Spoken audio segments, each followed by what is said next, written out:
Good morning on the West Coast, good afternoon on the East Coast. The markets are going into labor today as we're trying to figure out how to pay our MasterCard with our Visa. Lots and lots of fun stuff going on. Overall, markets have been pretty negative on the session, anticipating just a bunch of consternation in Washington, I think. The jobless reports this morning, that was, we've got lots of job openings, got the layoff situation, everything is mixed, and the Fed is still talking about not raising rates at the next meeting. So markets are trying to figure out how to digest all of this stuff. And I am just watching as the triple Qs have been trading down. Down has been the direction for the morning. I'm sitting here in my WMMS t-shirt. Thank you, John Marusa, for that. And I'm just looking for this thing to continue and sort of find inflections over the course of the session and then probably move lower going into the close. But let's take a look at the charts and figure out what it is that I'm thinking here. So you can see it. We had this big move lower this morning.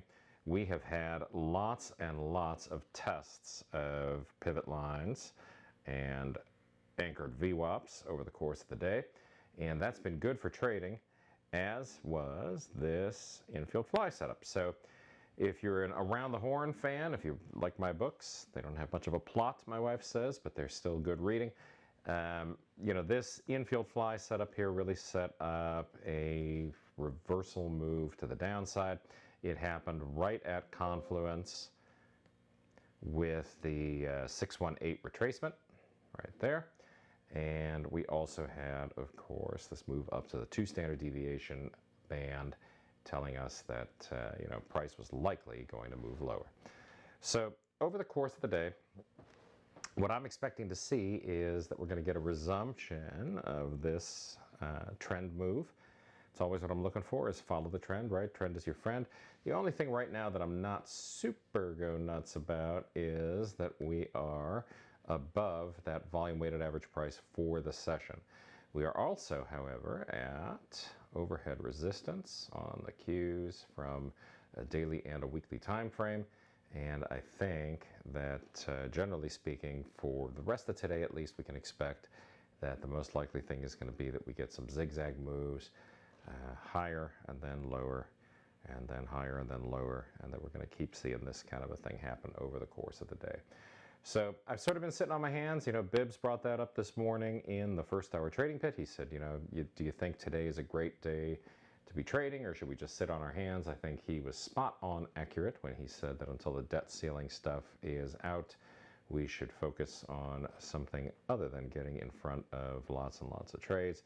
But generally speaking, as long as you can find the market in a box, right? As long as it gets the man in the box, right? As long as you can find that range that binds it up, you should be good to find some short side opportunities today.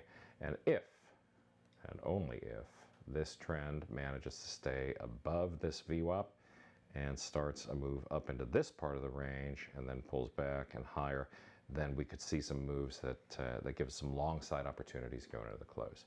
All right, so that's it for the charts. And I will be back again tomorrow. We, of course, had a long weekend. A lot of people are still on that long weekend, I understand. Good for you, because downtime is good time as far as I'm concerned. But if you're back trading, I'll say it again, just be careful. We've got lots and lots of jobs numbers and economic reports this week that are going to jolt the market, as they did this morning, the JOLTS report. And, it could be sort of a volatile week for the triple Q and for the VIX and for the NU and the ES and all that good stuff. All right, so I will be back tomorrow. I'll see you guys in the first hour trading pit first thing in the morning, and I will see you probably earlier in the session tomorrow as the market should settle in right around 8:30 Pacific, 11:30 Eastern time. Have a great day.